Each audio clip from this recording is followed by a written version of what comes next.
اور یکم جو ہے محرم الحرام کو آپ کی شہادت ہوئی. تو یہ رد عمل تھا.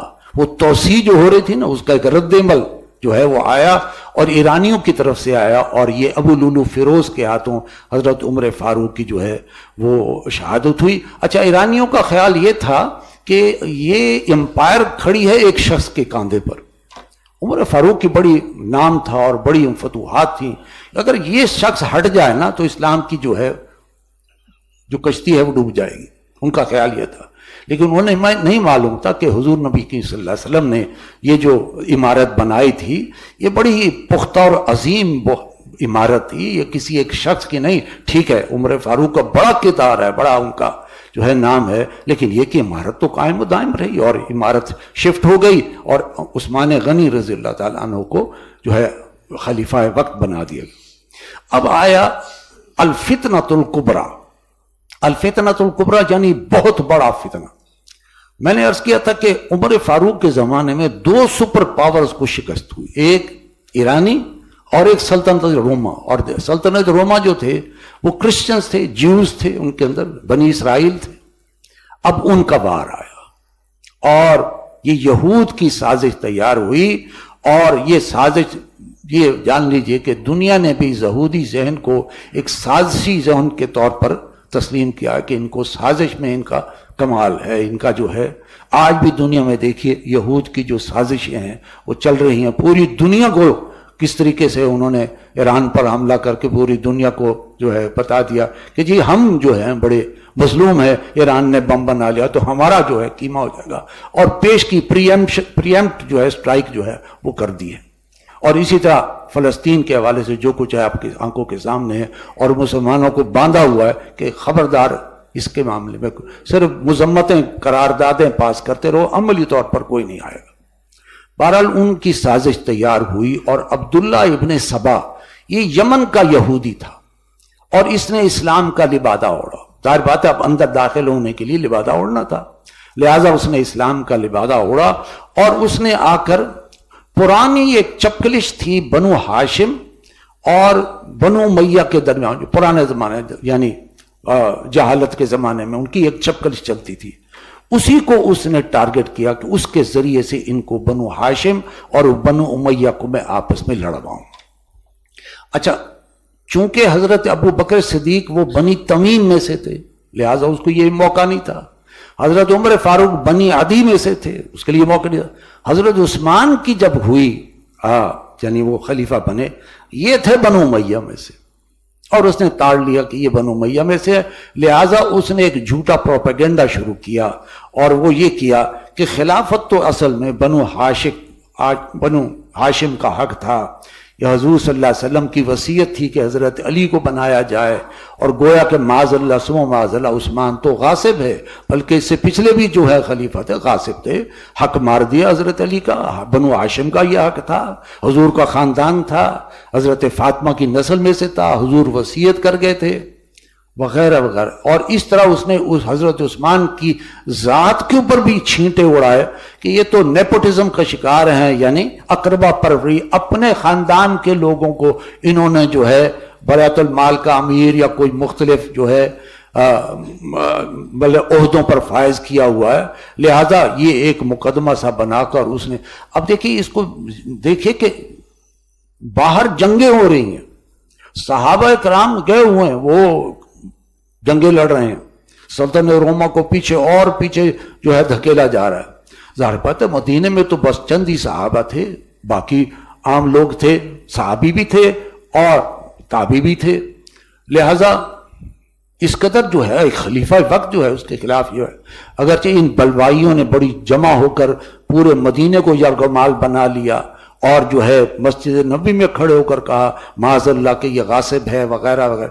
حضرت علی رضی اللہ عنہ موجود تھے، انہوں نے ان کو بلوایا اور کہا کہ کس طرح تم کہتے ہو کہ وہ غاصب ہے، میرے سامنے بات کرو. تو انہوں نے جو 4 شیٹ لگائی، اس کو حضرت عثمان نے اس 4 شیٹ کو ایک ایک شک کو رد کر کے کہا یہ غلط ہے، یہ جھوٹ ہے، یہ جو میرے بارے میں کہ یہ اقربا پروری سے کام لے رہے ہیں، ایسا ہرگز نہیں ہے. تو حضرت علی رضی اللہ عنہ ان کی بات سن کر کہا کہ عثمان بالکل سچے ہیں، ایسا کوئی معاملہ نہیں ہے، تم جھوٹے ہو، بلوائی ہو، تم صرف فتنہ پرداز ہو اور فتنہ لے کر. لیکن یہ کہ وہ محاصرہ کر کے کھڑے ہو گئے. 50 دن کا محاصرہ ہے. اندر پانی نہیں جانے دیں گے, اندر کھانا نہیں جانے دیں گے. اور ان کے در پر کون کھڑے ہیں چوکیدار کے اعتبار سے؟ حضرت حسین اور حضرت حسن رضی اللہ تعالی سیف گارڈ کر رہے ہیں اپنے خلیفہ کو. وہ لیکن 50 دن کے بعد وہ پیچھے سے دیوار پھاند کر اندر آئے. حضرت نائلہ رضی اللہ تعالی عنہ جو حضرت عثمان کی زوجہ محترمہ تھی ان کو شہید کیا, اور حضرت عثمان کو بھی شہید کیا. یہ ایک گویا کہ اسلام کے اندر ایک بہت بڑی فتنہ جو ہے وہ پیدا ہوا. ایک خلیفہ وقت کی جو ہے مار دیا گیا اور شہید کر دیا گیا, اور وہ بھی نام کے جو برائے نام مسلمان تھے وہی تھے. بہرحال یہ ایک بڑی مظلومانہ شہادت تھی فتنہ کو. اس کے بعد جو ہے مسلمانوں کے اندر باہمی خانہ جنگی پیدا ہو گئی, اس لیے کہ بہت سے لوگ کھڑے ہو گئے کہ خلیفہ وقت کو شہید, اس کا قصاص لیا جائے, مقدمہ چلا جائے, معلوم کیا جائے یہ لوگ کون ہیں, ایک ایک کر کے ان کو جو ہے پھانسی کے تختے پر لٹکایا جائے. لہذا حضرت عثمان کے قصاص کا مطالبہ لے کر کھڑے ہو گئے. حضرت امیر معاویہ رضی اللہ تعالیٰ عنہ جو گورنر شام تھے, حضرت عائشہ صدیقہ رضی اللہ تعالیٰ عنہ, حضرت طلحہ رضی اللہ تعالیٰ, حضرت زبیر رضی اللہ تعالیٰ, یہ سارے کھڑے ہو گئے کہ عثمان کے خون کا قصاص لیا.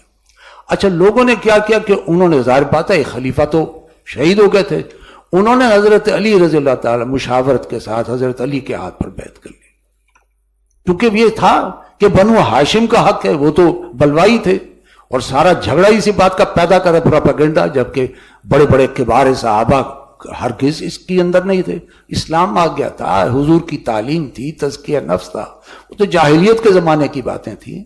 لہٰذا انہوں نے, ظاہر بات ہے جب حضرت عثمان بنو امیہ میں سے تھے, جب وہ شہید ہو گئے تو انہوں نے بنو ہاشم حضرت علی رضی اللہ کے ہاتھ پر بیعت کر لی.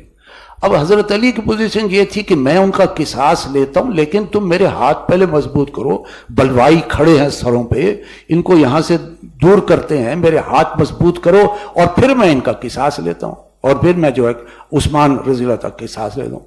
لیکن یہ کہ سلسلہ, چونکہ ابن سبا جو تھا وہ تو اسلام میں نقب لگانے کے لیے آیا تھا, وہ تو اسلام میں آپس میں لڑانے کے لیے آیا تھا.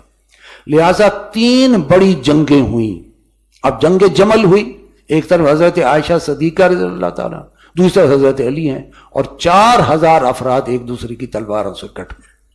اور ہوا یہ کہ جب دونوں فوجیں آمنے سامنے تھیں تو سلسلہ گفتگو ہوا, اور دونوں نے آپس میں طے کر لیا کہ ہم اس مسئلے کو سلجھاتے ہیں. جب عبداللہ ابن سبا اور اس کے ساتھیوں کو پتہ چلا کہ یہ تو آپس میں پیچ اپ کر رہے ہیں, رات کو اس نے اپنے ساتھیوں سمیت دونوں کیمپس میں حملہ کر دیا اور ان کو جو ہے آگ لگا دی. گویا کہ ایک ہلچل گڑبڑ سی بچ گئی کہ یہ کس نے کیا ہے. ہم تو گفتگو کر رہے تھے اور ہم طے کر چکے تھے کہ اس کا مسئلے کا حل یہ ہے, لیکن یہ کوئی فتنہ عظیم تھا کہ انہوں نے دونوں طرف آگ لگا کر اور اس طرح ایک دوسرے پر الزام لگا کر جنگ کو شروع کروا دیا. نتیجہ یہ کہ 4000 افراد اس میں تلواروں سے کٹ گئے. اور اس کے بعد یہ فتنہ اور آگے بڑھا. حضرت امیر معاویہ رضی اللہ جو گورنر تھے شام تھے, وہ خلافت کے دائی نہیں تھے, وہ دائی تھے کہ حضرت عثمان کی شہادت کا قصاص لیا جائے, وہ اس کو لے کر کھڑے ہو گئے.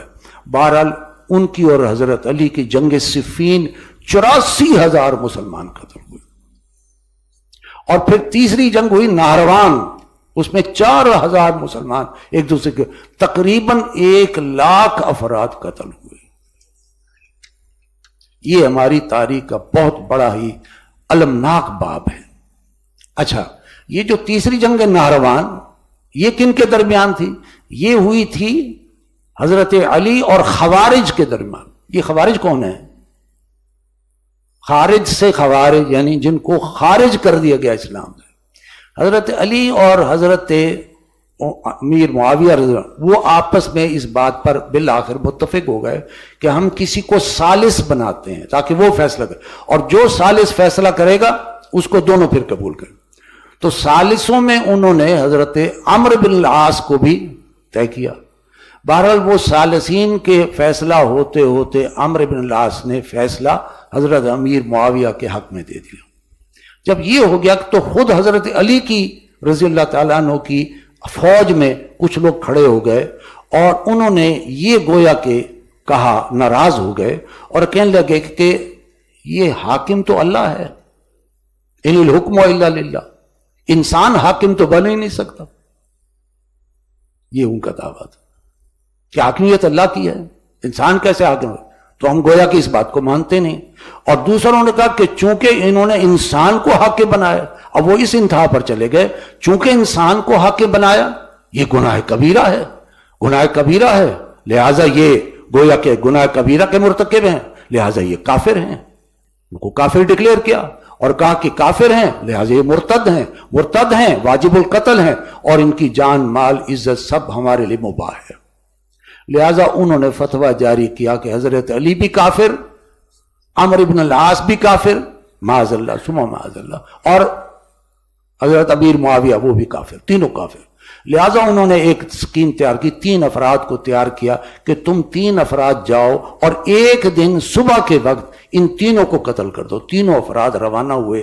اتفاق کی بات ہے عمرو بن العاص اس دن بیمار تھے، وہ فجر میں آئے ہی نہیں. حضرت امیر معاویہ آئے، وہ نماز پڑھا رہے تھے، ان پر جو ہے حملہ ہوا، زخمی ہوئے، لیکن یہ کہ بیچ بچاؤ ہو گیا اور وہ جو ہے بچ گئے.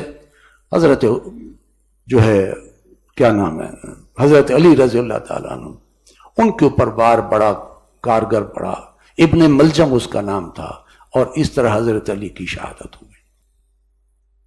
یہ ہیں وہ خوارج جن کو امت نے گویا کہ اس انتہا پر کہ گناہ کبیرہ کا مرتکب، ٹھیک ہے گناہ کبیرہ ہے، بہت بڑی سزا مل سکتی ہے، لیکن کافر تو نہیں بنتا وہ. لیکن انہوں نے کافر قرار دے کر، مرتد قرار دے کر، واجب القتل قرار دے گویا کہ یہ کام کیا. بہرحال وہ توسیع انقلاب کا جو عمل تھا وہ رک گیا، تھمتا نہ تھا کسی سے. سیل رواں ہمارا وہ جو قافلہ جو ہے چل رہا تھا، فتوحات ہو رہی تھی، وہ دب گیا. بہرحال لوگوں نے پھر حضرت حسن کے ہاتھ پر بیعت کر لی کہ آپ ہمارے خلیفہ ہیں. اب حضرت علی جب وہ زخمی تھے تو ان سے پوچھا گیا ہم آپ کے بیٹے، بڑے بیٹے حضرت حسن کو خلیفہ بنا لیں، مشاورت. تو انہوں نے کہا کہ دیکھو نہ میں تمہیں حکم دیتا ہوں اور نہ ہی میں تمہیں روکتا ہوں، تم مشورہ کر کے جو تم طے کر لو. بہرحال ان کی شہادت کے بعد انہوں نے حضرت حسن کے ہاتھ پر بیعت کی. اب حضرت حسن کے ساتھ جو ہے یہ سب کھڑے ہو گئے، اور ادھر سے امیر معاویہ شام سے فوجوں کے ساتھ کھڑے ہو کر، دونوں لشکر آمنے سامنے. لیکن حضرت حسن رضی اللہ تعالیٰ عنہ ان کے بارے میں جان لیجئے حضور کی پیشن گوئی ہے، میرا یہ جو نواسہ ہے یہ مسلمانوں کے 2 گروہوں کے مابین مصالحت کروائے گا جب وہ چھوٹے تھے. بالکل یہ حضور کا قول ہے، اور یہی وہ وقت ہے. حضرت حسن کو رضی اللہ تعالیٰ عنہ ان کو یہ بات گویا کہ ذہن میں آئی، محسوس کیا میرے قافلے میں کچھ فسادی قسم کے عنصر موجود ہیں، ابن سبا کے کوئی ساتھی موجود ہیں، اس لیے کہ ان کو تجربہ ہو گیا کہ یہ فساد کرنے والے ہیں. لہٰذا انہوں نے مصالحت کے لیے حضرت امیر معاویہ سے کہا کہ اگر ہم مصالحت کر لیں تو اس کی کیا شرائط ہوگی. انہوں نے ایک بلینک پیپر بھیج دیا، جو شرط آپ کو لکھنا لکھ دیں، میری طرف سے قبول ہے اور مصالحت. حضرت حسن نے وہ سائن کر دیا اور امت مسلمہ دوبارہ سے متحد ہو گئی، اور امیر معاویہ رضی اللہ تعالیٰ عنہ وہ خلیفہ بنے، اور حضرت حسن نے ان کے ہاتھ پہ بیعت کر لی. اور وہ امت مسلمہ کے جو فتنۃ الکبریٰ جو کھڑا ہوا تھا حضرت عثمان کی شہادت کی وجہ سے، اور یہ ساری پیچھے سازش تھی یہود کی. عبداللہ ابن سبا یہودی تھا اور اس نے اسلام کا لبادہ اوڑھ کر یہ سارا ڈرامہ یہ اس نے رچایا تھا. بہرحال امیر معاویہ رضی اللہ تعالیٰ کے بارے میں جان لیجیے کہ جلیل القدر صحابی بھی ہیں، کاتب وحی بھی ہیں، یعنی لکھتے تھے قرآن کو، لکھتے تھے، کاتب. پھر آپ صلی اللہ علیہ وسلم کے یعنی آپ صلی اللہ علیہ وسلم حضرت امیر معاویہ کے بہنوئی ہیں، یعنی سالے اور بہنوئی کا رشتہ، کیونکہ حضرت امیر معاویہ کی جو ہمشیرہ تھیں ام حبیبہ وہ حضور کی زوجہ محترمہ ہے رضی اللہ تعالیٰ. تو بڑے ان کے رشتے ہیں آپس میں. اور پھر حضور صلی اللہ علیہ وسلم کی دعا ہے حضرت امیر معاویہ کے حق میں، وہ آپ نے فرمایا اللہم اجعلہ ہادیا مہدیا، اے اللہ اس نوجوان کو ہدایت پہنچا دینے والا اور ہدایت یافتہ جو ہے شخص بنا دے. جو حضور کی دعا ان کے، جیسے حضور نے جو ہے حضرت عمر فاروق کے لیے دعا کی تھی، اے اللہ ان 2 عمروں میں سے ایک کو میری جھولی میں ڈال دیا، تو وہ جیسے حضور کی جو ہے دعا کے نتیجے میں آئے، تو حضور کی یہ دعا بھی ہے حضرت امیر معاویہ کے دور، اور ان کا جو پھر 20 سال کا دور ہے داخلی، یعنی اپنے داخلی امن بڑا ہی پرسکون، 20 سال پورے کوئی خانہ جنگی نہیں، کوئی خلفشار نہیں، کوئی خون ریزی نہیں، بڑے مدبرانہ انسان تھے، تو ان کے اپنے جو ہے داخلی طور پر بڑا امن، اور بیرونی طور پر بڑی زبردست فتوحات جو ہے انہوں نے کی، ترکستان پر حملہ کیا، افغانستان پر حملہ کیا، اور ان کے دور میں قسطنطنیہ پر بھی حملہ، اگرچہ وہ قسطنطنیہ فتح نہیں ہوا، لیکن حضور کی ایک پیشن گوئی تھی کہ جو پہلا لشکر قسطنطنیہ پر حملہ کرے گا اللہ تعالیٰ ان کی بخشش فرما دے گا۔ لہٰذا اس قسطنطنیہ کے حملے میں حضرت، آپ جانتے ہیں کہ حضرت آپ کے جو مہمان تھے ایوب انصاری، حضرت ایوب انصاری، وہ 90 برس کے تھے، لیکن جب یہ ایکسپیڈیشن قسطنطنیہ گئے تو انہوں نے کہا میں ساتھ جاؤں گا، کیونکہ حضور کی حدیث ہے کہ جو قسطنطنیہ پر پہلا حملہ کرے گا اللہ انہیں بخش دے گا، تو وہ ساتھ گئے، اور ترکیہ کے ساحل پر ان کی وفات ہوئی، بوڑھے آدمی تھے، وہاں وفات پا گئے، لہٰذا ان کی لاش کو ترکیہ میں وہیں دفن کیا گیا۔ میں ترکیہ گیا تھا تو ان کے مزار پر بھی گیا تھا، تو ان کے مزار پر ان کی قبر ہے، اور سلطان محمد فاتح جس نے بعد میں قسطنطنیہ کو فتح کیا تھا اس کی قبر بھی ان کے ساتھ ہے، تو ایک دونوں جو یعنی یہ قبریں ساتھ ہیں، تو گویا کہ یہ حضرت امیر معاویہ رضی اللہ تعالیٰ کا دور خلافت ہے کہ جس میں ایکسپینشن بھی ہو رہی ہے اور اندر جو ہے امن اور سکون ہے اور کوئی خون ریزی اور خلفشار نہیں۔ لیکن اس میں خاص طور پر ایک بات ذرا نوٹ کر لیجیے، یہ میں نے آپ کو بتایا حضرت امیر معاویہ کا، لیکن امت مسلمہ نے حضرت امیر معاویہ کا دور جو 20 سال کا دور ہے جس میں داخلی طور پر بڑا امن اور سکون تھا اور فتوحات بھی تھی، لیکن ان کے دور کو خلافت راشدہ میں اہل سنت والجماعت نے شامل نہیں کیا۔ کیوں نہیں کیا؟ حالانکہ بڑا بہترین دور تھا، پرسکون دور تھا، فتوحات تھی، اس لیے نہیں کیا۔ خلافت کے لیے ایک بہت ضروری امر ہے اور وہ ہے مشورہ، جبکہ انہوں نے بزور طاقت جو ہے خلافت حاصل، قوت کے ساتھ آئے نا حضرت حسن کے مقابلے میں، وہ تو حضرت حسن نے جو ہے مصالحت کے لیے کہا تو انہوں نے جو کہا ٹھیک ہے، لہٰذا کوئی باہمی اتنا بڑا مشورہ نہیں ہوا، لہٰذا وہ بزور طاقت جو ہے خلیفہ بن گئے۔ اور پھر وہ جو ایک قرآن کی امرہم شورا بینا، ان کے معاملات باہمی مشورے سے طے ہوتے، یہ چیز مفقود ہو گئی۔ اور دوسرا یہ کہ حضور کی ایک پیشن گوئی تھی کہ خلافت راشدہ 30 برس رہے گی، اور وہ 30 برس پورے ہو چکے تھے، اس میں 4 خلفاء راشدین ہیں، یعنی حضرت ابو بکر صدیق، عمر فاروق، عثمان غنی، حضرت علی رضی اللہ تعالیٰ عنہ، اور 6 مہینے حضرت حسن کے بھی ہیں، تب جا کر پورے 30 سال ہوتے ہیں۔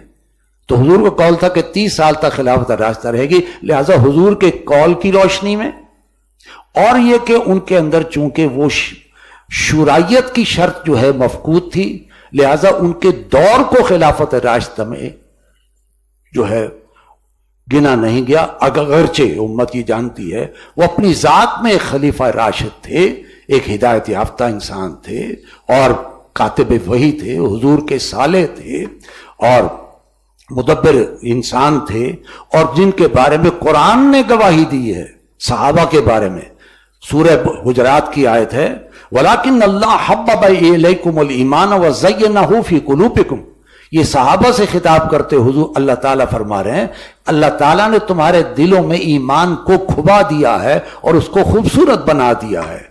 وہ اور فرمائے وَكَرَّهَ إِلَيْكُمُ الْكُفْرَ وَالْفُسُوقَ وَالْعِصْيَانَ، اور اللہ نے تمہارے دلوں میں نفرت پیدا کر دی ہے کفر کے لیے، فسق و فجور کے لیے اور نافرمانی کے لیے۔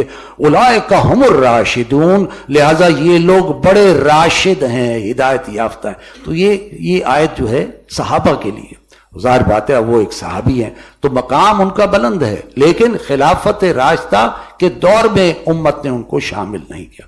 بہرحال اب آگے آیا جانشینی کا مسئلہ۔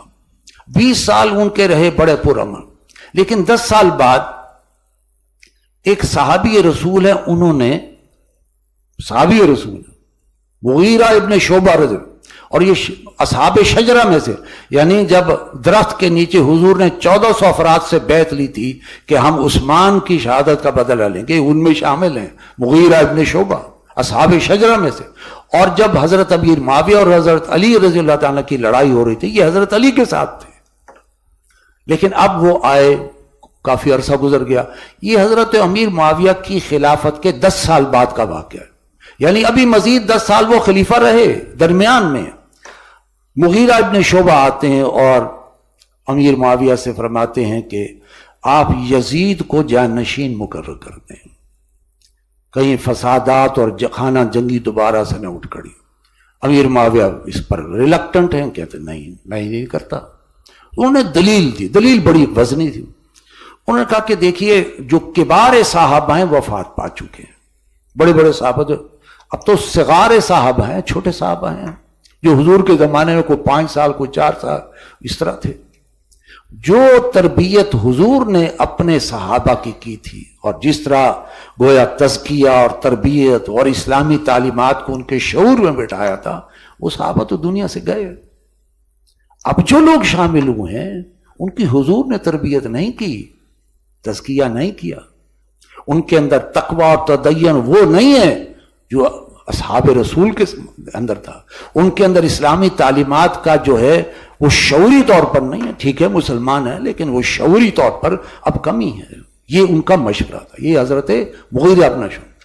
اس مشورے کے اس دلیل کے بعد حضرت معاویہ نے، اور انہوں نے یہ بھی کہا کہ اب 10 سال ہو گئے، لوگ بنو امیہ کی خلافت کے عادی ہو چکے ہیں، لہذا بنو امیہ ہی کی خلافت کو اب دیکھیں یہ ان کی ایک رائے تھی، یہ صحابی رسول اجتہاد تھا ان کا، کسی کا اجتہاد غلط بھی ہو سکتا ہے، لیکن یہ جان لیجیے حضور کا اپنا قول ہے کہ اجتہادی اگر کوئی مشورہ ہو، اگر غلط بھی ہو تب بھی اس کو اکیرا ثواب ملتا ہے، کیونکہ اس کی نیت میں فطور نہیں ہے۔ کسی اجتہادی صحابی کی اجتہادی مشورے پر آپ اس کی نیت پر جو ہے شک نہیں کر سکتے۔ ہاں یہ کہہ سکتے ہیں کہ اجتہادی جو ان کا یہ رائے ہے وہ ٹھیک نہیں تھی، یہ آپ کہہ سکتے ہیں۔ لہذا ان کی جو ہے رائے تھی، اس کو حضرت معاویہ نے قبول کر لیا اور ولید کی اور یزید کی ولی عہدی کا اعلان کر دیا، اور گورنروں کو کہہ دیا گیا کہ یزید کی ولی عہدی، یعنی میرے بعد یزید خلیفہ ہوگا اور سب اس سے بیعت لیں۔ اب جب وہ سب لوگوں نے بیعت کر لی، 5 چھوٹے صحابہ جو اس وقت بڑے تھے انہوں نے کہا کہ ہم بیعت نہیں کرتے۔ ان میں 5 ہیں، عبد الرحمن ابن ابی بکر، ابو بکر کے بیٹے حضرت عبد الرحمن، عبداللہ ابن زبیر، عبداللہ ابن عمر، عبداللہ ابن عباس اور حسین ابن علی رضی اللہ تعالی عنہ۔ یہ 5 صحابہ، ان کے اخلاق کردار کے نزدیک کوئی آدمی نہیں تھا، تقوی اور تدین میں بڑی چوٹی کے اب یہ صحابی شامل ہیں۔ انہوں نے کہا کہ ہم بیعت نہیں کرتے، یہ غلط ہے، لیکن انہوں نے کوئی بغاوت نہیں کی، کیونکہ ابھی تو امیر معاویہ تشریف فرما تھے، وہ تو خلیفہ وقت تھے، لہذا امیر معاویہ نے بھی کہا کہ ان اگر یہ بیعت نہیں کرتے تو ان کو چھوڑ دو، ان پر کوئی تشدد کچھ نہ کہو، خاموش رہو۔ 10 سال گزر گئے، 20 سال ہو گئے، امیر معاویہ سن 60 ہجری میں وفات پا گئے۔ تو چونکہ ان کا بیٹا یزید ان کی زندگی ہی میں ولی عہد تھا، خلیفہ بن گیا۔ اب وہ 5 صحابہ جو تھے، اب ایک ٹائم ٹیسٹڈ بات تھی، اس وقت تو ٹھیک ہے ولی عہد ہے، ابھی خلیفہ تو نہیں ہے، وہ بھی خاموش ہو گئے، لیکن جب یہ خلیفہ بنا وہ 5 میں سے 4 رہ گئے، ایک فوت ہو گئے، عبد الرحمن ابن ابی بکر وفات پا چکے، اب 4 رہ گئے، عبداللہ ابن عمر اور عبداللہ ابن عباس، یہ 2 صحابہ، یعنی عمر فاروق کے بیٹے اور حضرت عباس جو حضور کے چچا تھے ان کے بیٹے، جن کے بارے میں حضور نے فرمایا حبر الامہ، یہ ہماری امت کا عالم ہے، دین، عالم دین ہے، ان کی حیثیت ایک عالم دین کی حیثیت بہت بڑی ہے۔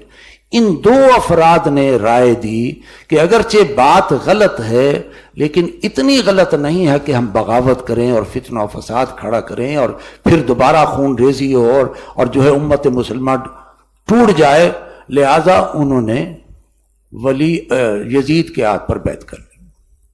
کیا غلط ہے، پر اتنا نہیں کہ ہم بغاوت کریں اور خون ریزی اور دوبارہ پھر امت دو حصوں میں تقسیم ہو جائے۔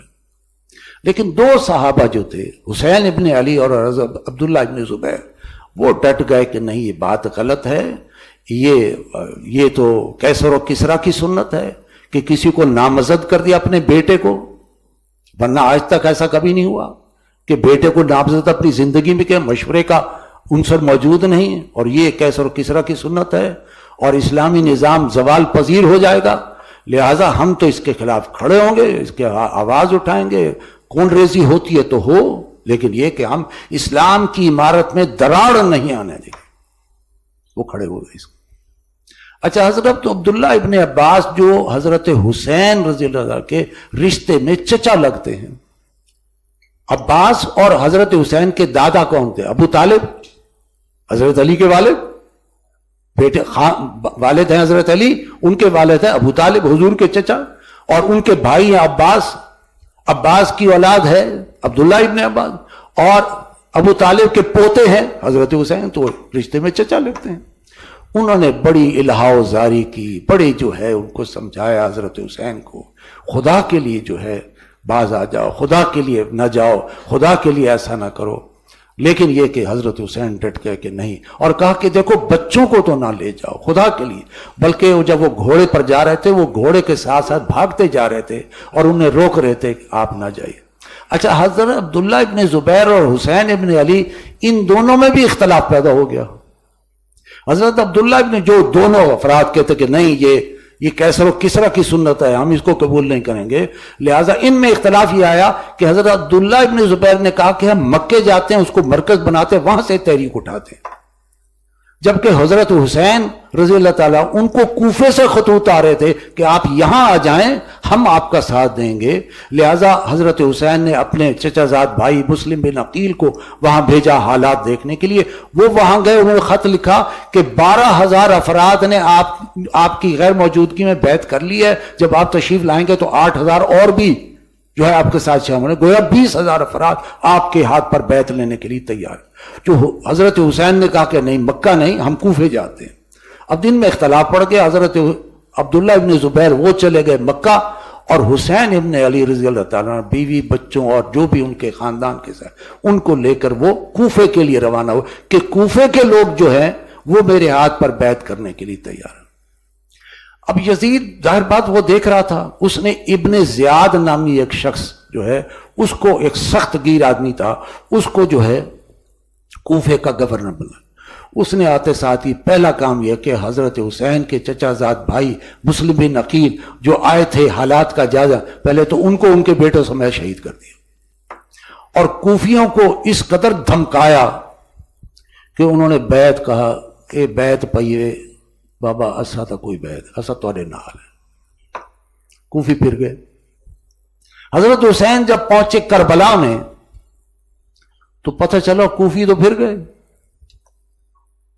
قوت طاقت ختم، صرف خاندان کے لوگ ہیں۔ کوفے والوں پر سارا انحصار تھا کہ 20,000 افراد تو وہ ہیں، وہ آئیں گے، وہ تو پھر گئے۔ لہذا اس وقت یہ ہوا کہ انہوں نے اب ابن زیاد کی جو فوجیں ہیں وہ آگے کھڑی ہیں، اور ان کا اور ان کے خاندان والے ہیں، کوفے والے پھر گئے۔ ان کے پاس خطوط تھے حضرت حسین کے پاس، جو کوفیوں نے لکھے کہ آپ یہاں آئیں، ہم آپ کے ہاتھ پر بیعت کریں گے، آپ کا ساتھ دیں گے، اور مرنا جینا ہم آپ کے ساتھ۔ اب وہ آئے ہوئے تھے، وہ کوفی آئے ہوئے تھے، یعنی اس جنگ کے اندر جو ہے میدان کربلا کے اندر، تو حضرت حسین نے ایک ایک کا نام لیا اور خط نکال کے دیکھا، اے فلاں ابن فلاں، یہ تمہارا لکھا ہوا خط ہے، تم نے مجھے بلایا تھا۔ چپ، موت نظر آتی تھی انہیں پیچھے۔ ان کو یہ خیال آیا کہ اگر یہ خطوط پہنچ گئے یزید کے پاس تمہاری خیر نہیں، تمہاری گردن اڑا دے گا، ہو نہ ہو حسین کو ہی ختم کر دو. یہ کوفے والوں، یہ تھا وہ سارا ٹرموائل یہ کوفے والوں کی طرف سے، جنہوں نے یعنی حضرت حسین کو جھوٹا دھوکہ دیا کہ ہم بیعت کرنے کو تیار ہیں، اور پھر بیعت سے پھر گئے، اور خطوط جب دیکھے تو ان کے اوزان خطا ہو گئے، تو یا حسین رہیں گے یا ہم رہیں گے. نتیجہ یہ ہو کہ حضرت حسین کی انتہائی ظالمانہ اور ارمناک شہادت ہو، اللہ کی راہ میں جو ہے قربان ہو گئے. بہرحال میں اس کی جو ہے یہ بھی بتا دوں، حضرت حسین کو جب یہ پتا چلا کہ اب کوفے والے تو ساتھ نہیں ہیں، لہٰذا انہوں نے شرائط پیش کی کہ تم مجھے چھوڑ دو، میں جہاں جنگیں ہو رہی ہیں وہاں میں چلا جاتا ہوں اور اللہ کی راہ میں لڑتا ہوں، میں شہید ہو جاؤں، یا پھر یہ ہے کہ مجھے یزید کے پاس لے جاؤ، میں اس سے اپنا معاملہ طے کروں. لیکن انہوں نے کہا کہ اگر یہ یزید کے پاس پہنچ گئے تو ہمارا کلام ختم ہو جائے گا، خط موجود ہیں، نتھنگ، کوئی ایک شرط نہیں مانی، اور وہاں حضرت حسین کی شہادت. بہرحال یہ شہادتوں کا ایک مہینہ جس میں ایک طرف حضرت جو ہے عمر فاروق رضی اللہ کی شہادت، دوسرے حضرت حسین رضی اللہ کی شہادت، اور کتنی شہادتیں جو ہیں اسلام کے لیے، دین کے لیے، اور انقلاب لانے کے لیے، انقلاب کو مستحکم کرنے کے لیے اور توسیع انقلاب کے لیے جو ہے صحابہ نے اور تابعین نے جو ہے جانیں دی ہیں اللہ کی راہ. ہمارے لیے سبق کیا ہے؟ آخری بات یہ عرض کر رہا ہوں، سبق یہ ہے کہ دیکھیے شہادت کا مقام بہت عظیم اور بلند مقام ہے. خود حضور کی دعا ہے، لَوَدِدْتُ أَنْ أُقْتَلَ ثُمَّ أُحْيَا ثُمَّ أُقْتَلَ ثُمَّ أُحْيَا ثُمَّ أُقْتَلَ ثُمَّ أُحْيَا، 3 مرتبہ فرمایا کاش کہ اللہ تعالیٰ مجھے اللہ کی راہ میں جان دینے کا موقع ملے اور میں جان دوں، پھر مجھے اللہ زندہ کرے، پھر میں جان دوں، پھر مجھے اللہ زندہ کرے، پھر میں جان دوں اللہ کی. یہ شہادت کے بارے میں جو شہید ہے اس کا تو بہت بڑا مقام ہے. قرآن نے کہا ان لوگوں کو جو اللہ کی راہ میں شہید ہو جائیں وہ مردہ نہ کہو، تو زندہ ہے. شہید تو سیدھا جنت میں ہے، شہید مردہ نہیں ہے، شہید ایک زندہ ہے. ایک عظیم مقام ہے شہادت کا. البتہ یہ وہ شخص ہے شہید کہ جو حق کے اوپر کھڑا رہا، حق کا ساتھ دیا، حق کا پرچار کیا، اور باطل کے سامنے نہ جھکا، نہ دبا، اور نہ ہی بکا کہ پیسہ لے کر جو ہے بک جائے. حق پر کھڑا، نہیں بات غلط ہے، حق ہے، میں حق کے لیے اپنی جان تک دے دوں. اگرچہ یہ جان لیجئے کہ جب انسان حق کے اوپر کھڑا ہوتا ہے تو باطل پوری قوت کے ساتھ جو ہے ایسے لگتا ہے جیسے ایک طوفان جو ہے وہ کھڑا ہو رہا ہے، اور یہ تو ہمیں کچا چبا جائیں گے. لیکن یہ یاد رکھیے، ہمیشہ یاد رکھیے، باطل صرف وقتی طور پر ایک جھاگ کی طرح قرآن نے اس کو بیان کیا ہے. یہ جھاگ کی طرح ہے، بعد میں تاریخ میں یہ جھاگ بیٹھ جائے گا، ان کا کوئی وہ مٹ جائے گا، اور تاریخ میں ایک سیاہ دھبے کے طور پر پہچانا جائے گا. لہذا یزید ہے یا اس کے گورنر ہیں وہ باطل تھے، اور باطل اس وقت بہت قوت اور طاقت کے ساتھ آیا. لیکن آج تاریخ میں یزید کا کیا مقام؟ سیاہ دھبا ہے، حضور کا نواسا، اور اس کی گردن کاٹی گئی، اور انہوں نے اپنی جان اللہ کی راہ میں دی.